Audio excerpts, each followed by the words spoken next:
Hello, good evening to you and a warm welcome to Prime Business with me, Pius Kojobaka. Minister of Finance, Dr. Kasiela Tuforsen, has announced that the total appropriation for the 2025 fiscal year amounts to 290.9 billion cedis. Presenting the 2025 budget to Parliament, Dr. Forsen provided an overview of the government's revenue and expenditure projections for the year. Here's more.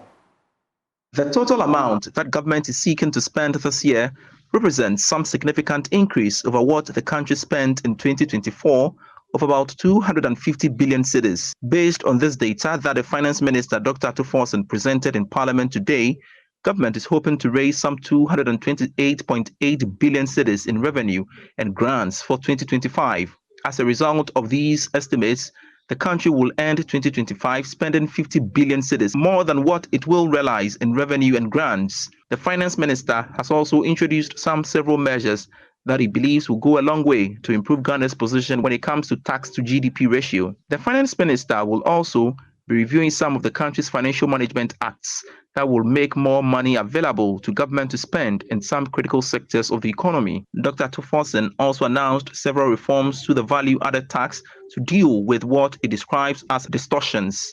In a related development, government is projecting a growth rate of 4.4%. It is also hoping to end the year with an inflation rate of 11.9%. He also believes the country will end the year with a gross international reserves of not less than 3 months of import cover. And we'll be getting more reactions on the back of the 2025 budget presentation. Economist Professor Patrick Isuming has welcomed the policy interventions and tax cuts outlined in the 2025 budget, but says time will tell on their impact on the economy. Although he lauded the government's revenue and expenditure projections for the year, he believes the economy is not out of the woods yet.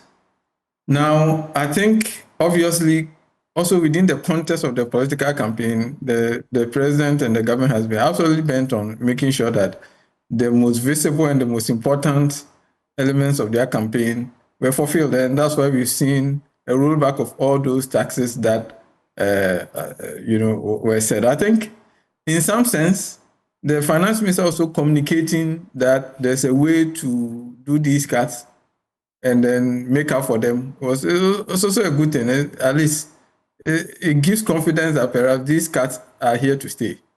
And then we also saw the number of other government programs that are meant to boost the real sector of the economy. I think that's where the action is.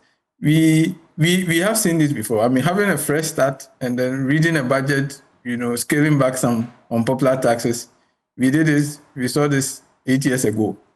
I think as exactly how these programs will boost the economy and make it more sustainable I think that's the most important thing. But I think as a first budget, it's gone very well.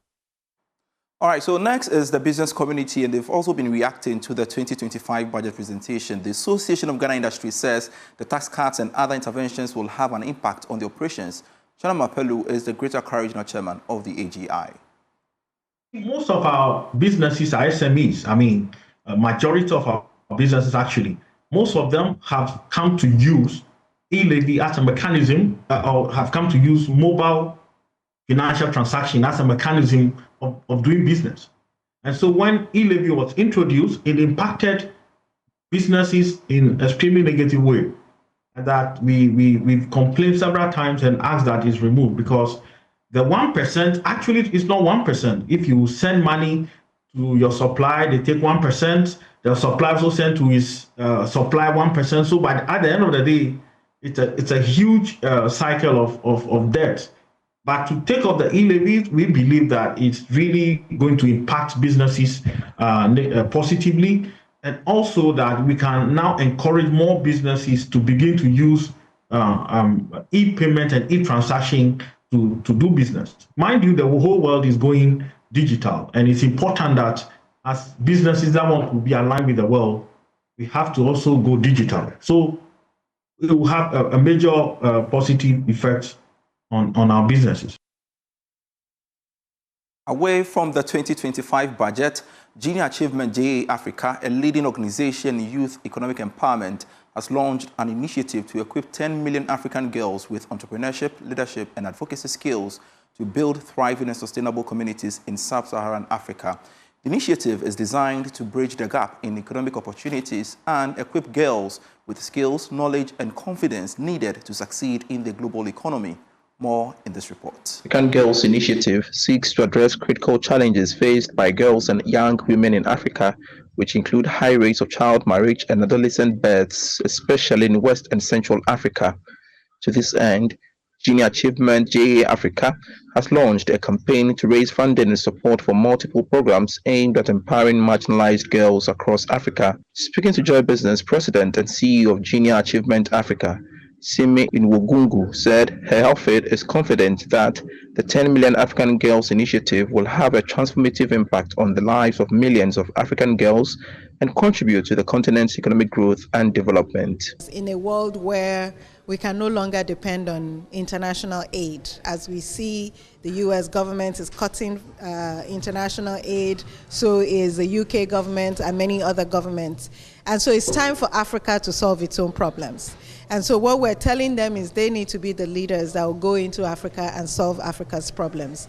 She also called on individuals, corporations, and foundations to support the initiative and help empower the next generation of African girls. We're calling everyone to be part of 10 MAG. So how can you be part of 10 MAG?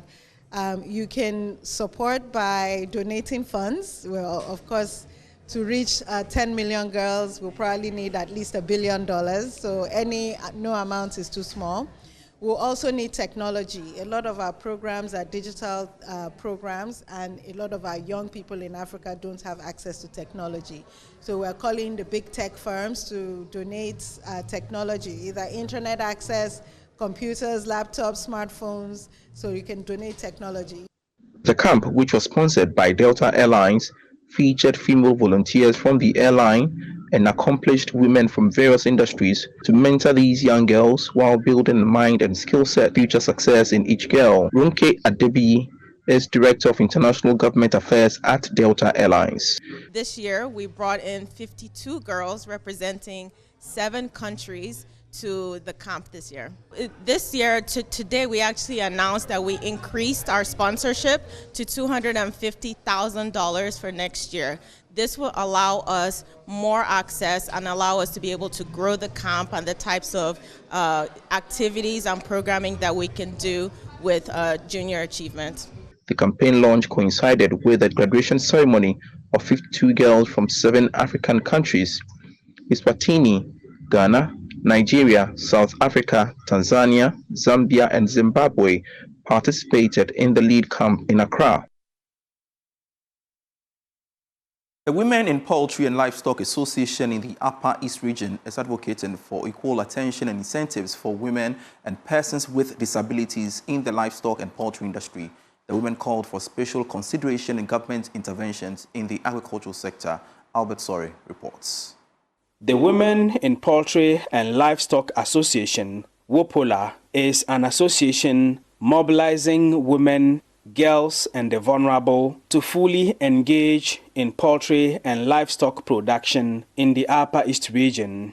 To mark the International Women's Day on March 8th, members of the association embarked on a float through the streets of Bolgatanga to draw public attention to the issues concerning them.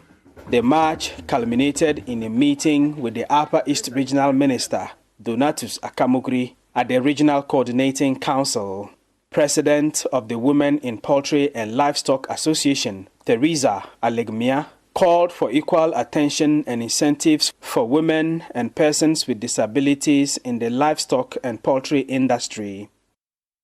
The theme for this year's program is that for all women and girls, rights, equality, and empowerment. As the theme of the celebration indicates, we members of the Women Poultry and Livestock Association, WOPOLA, is advocating for all women, girls, and physically challenged to have the right to keep sheep, goats, local birds, guinea fowls, as well as agricultural activities such as food crops and vegetable farming. We, the women and girls and physically challenged, should be empowered through capacity building. We are there to lead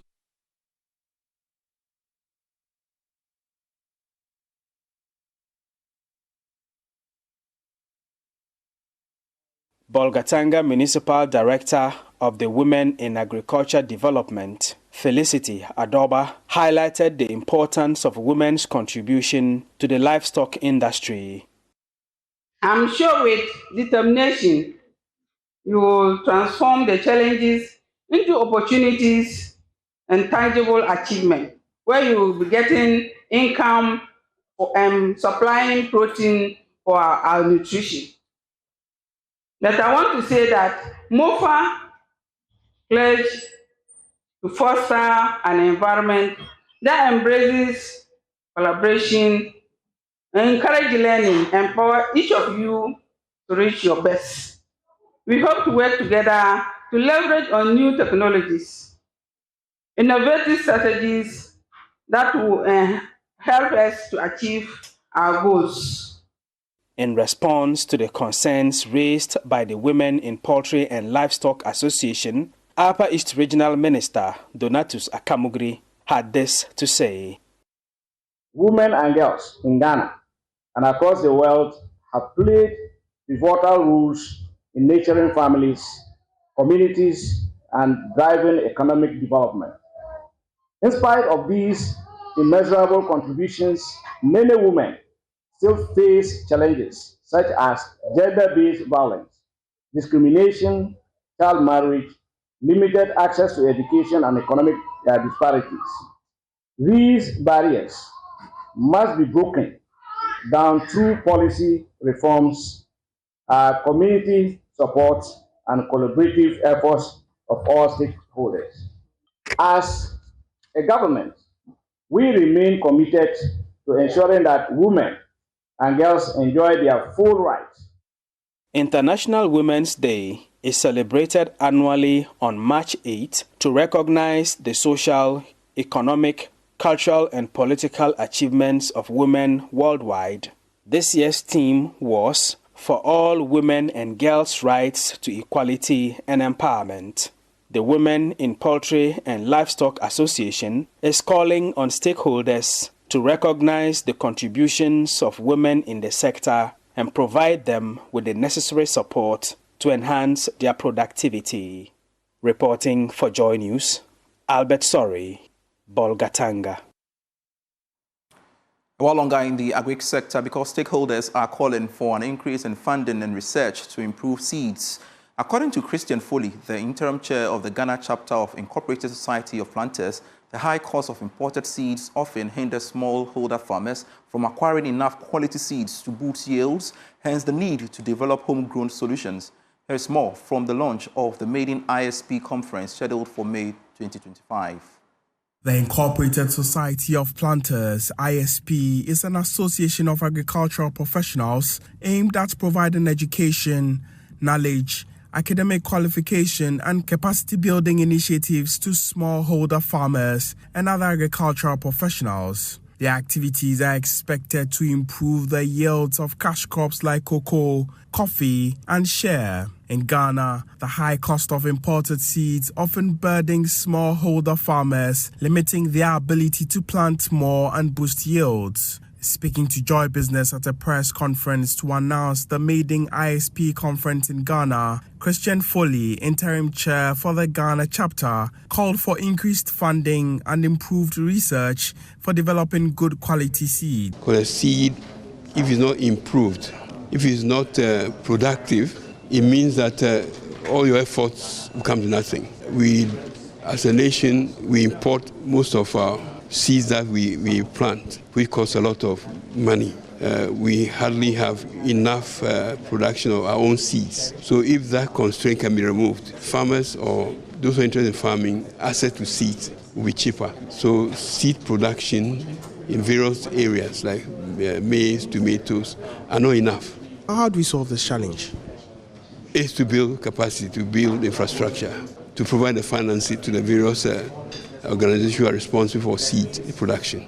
Dr. Shemal Pereira, chairman of the Incorporated Society of Planters Africa, shared some details about the conference. The conference will bring private equity, will bring in companies that has insurance to de-risk capital, experts in the area of agriculture such as cocoa, coconut, oil palm, and also we have experts that can relate to development of agriculture in Ghana and in emerging markets such as Africa. He outlined the benefits of the conference to players in the value chain. What we intend to do is bring in knowledge to empower the smallholders, the small, medium-sized companies, in order for them to now learn new techniques so that they can now increase their productivity.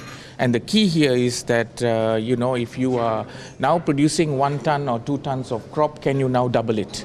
With the technologies that you can learn from overseas. That is what we are going to focus on. The conference is expected to be held from the 22nd to the 23rd of May 2025. The Tree Crops Development Authority is taking significant steps to create an enabling environment for women in the shea butter industry by engaging key stakeholders and industry players. Here's more. During the meeting, the Northern Regional Minister Ali Adolf John commended TCDA's initiative and reaffirmed the region's support in strengthening the shea industry. Shea trees are scattered all over the region. All over the region. I come from the eastern corridor part of our region, this northern region.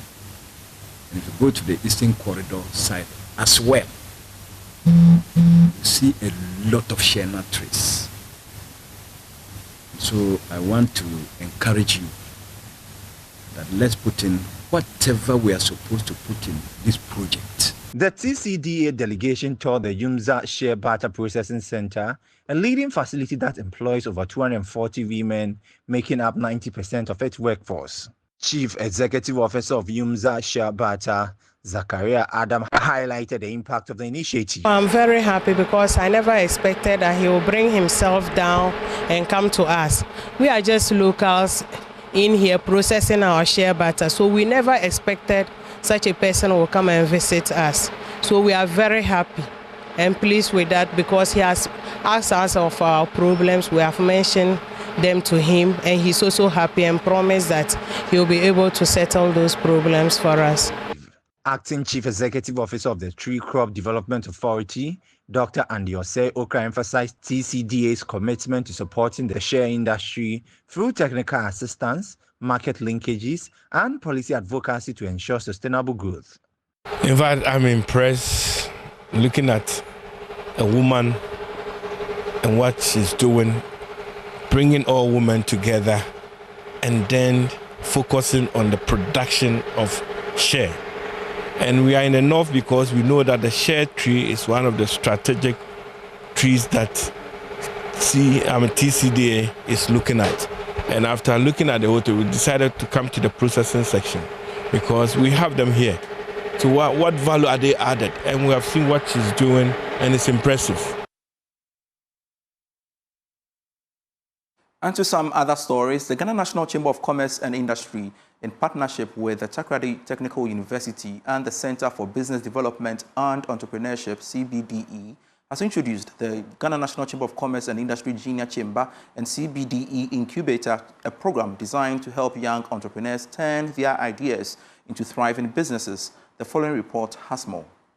Industry leaders, students, and aspiring entrepreneurs gathered at the Takoradi Technical University for the official launch of the Ghana National Chamber of Commerce and Industry Junior Chamber and CBDE Incubator. With Ghana's youth unemployment rates rising to 1.4 million in 2023, the incubator aims to equip students and young professionals with the practical need to create jobs rather than seek them. Over the period of time, the Chamber of Commerce, in collaboration with its partners, will organize fora for you to exhibit your talents and your creativity so that we as businessmen will come and look at it, view it, and encourage ourselves to buy into your ideas. Because sometimes that is all that you need to support my dream to become a global icon. We do not believe that Ghanaians should cross the high seas and the dry desert to go and look for a brown grass. because the grass on the other side is really not green. The grass is actually green in Ghana. Incubator will provide training in business development, market research, financial management, and access to industry networks. Young entrepreneurs will also receive guidance on securing fundings and navigating business regulations. Industry leaders emphasize the importance of financial support, business resilience, and digital innovation in today's competitive market. Entrepreneurship is the engine of growth. Around the world, thriving economies are built on the foundation of innovation, enterprise, and youth-driven creativity. And Ghana is no exception.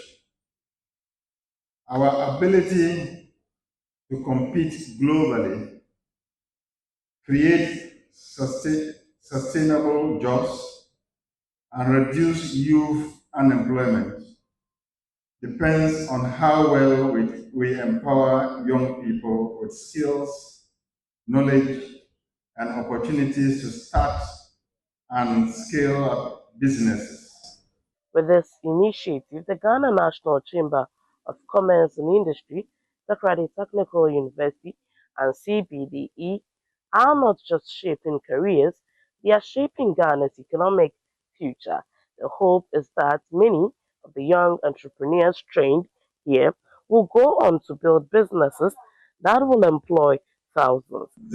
At Takoradi, we remain steadfast in our mission to provide technical education, training, research, and consultancy services that contribute to national and global development.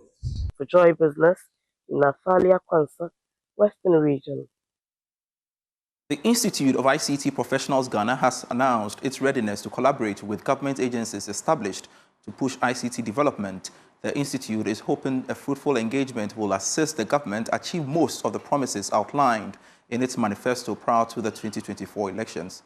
The following report has more.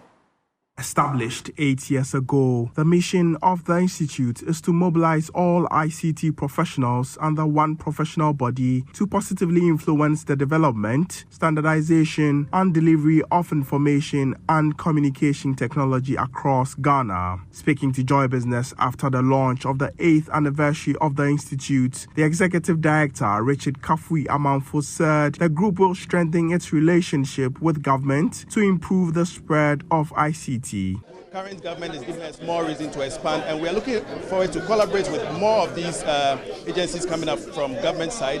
We're also doing more to do with collaborations with private sector. All we thrive on is collaborations as an institute. We couldn't have done this alone in the past 8 years if not for our collaborations with both local and international partners. This time we are looking at expanding our reach towards the government sector, and we want to do more with government. Collaborations is all we thrive on, and it is a good thing that we've started. It's going to open more doors for not only Ghana but across the Ghanaian borders onto the African region. On his part, CEO of Mpuntu Technologies and member of the Association of Ghana Industries, Dr. Stefan Wole Jr., applauded the government for coming up with some ICT initiatives that will help the private sector grow. And we agree from IIPGH and also as a company, a private sector, we agree with most of the visions that he has done. He has put out there. I see his idea of the 1 million coding. I also see the idea from the president as well. I also see his enthusiasm making sure that a lot of over $50 million investment in the fintech sector. And I see him working with the BPO agencies. I also see him working with the private sector to ensure that the professionals will also have the opportunity to be trained and ensuring that they can contribute to the government's agenda. So I think for me, that's what I see. Opportunity International Savings and Loans Company, in partnership with Turaco Ghana, have offset all loans of its affected customers at the Katamanto market. The move by the company is to support its clients. Here's more. According to Opportunity International Savings and Loans Company, the gesture is to foster the relationship with clients and continue to offer the best of quality services to its customers. Here is Head of Marketing, Richard Enyamisa. Opportunity International Savings and Loans is here this morning to meet with the Cantamanto association and also with some of our clients who were affected by the fire outbreak. On her part, Head of Partnerships for Turaco Ghana, Adjoa Yeboah, pledged the company's support to Opportunity International to help deliver affordable insurance packages. We partner Opportunity International together with Enterprise Insurance to deliver affordable insurance to Opportunity's customers. We've partnered with them over 15 years now. We're actually in our 15th year, and so far we've covered over 1 million lives, and we continue to help to alleviate whatever risk that they face. So today, for example, we are here supporting Opportunity because the Cantamanto fire that occurred in January, we had to pay claims to the tune of 170,000 plus. Market manager at the Cantamanto Market, Edichuma Tameno, expresses gratitude to Opportunity International Savings and Loans Company. And like you said, we have gotten about 781,200 Ghana cedis. That is the cash donations, another donation which amounted to 1.28 thereabout. Last week or so, Pentecost also came here. They gave us 100,000 Ghana cedis, and this is the time for the Opportunity. They have done so. Opportunity International Savings and Loans donated some funds to the association and also gave out some capital to its affected clients at the market. That's it for Prime Business. I am Pius Kojo Baka. Razak is next with Prime Sports.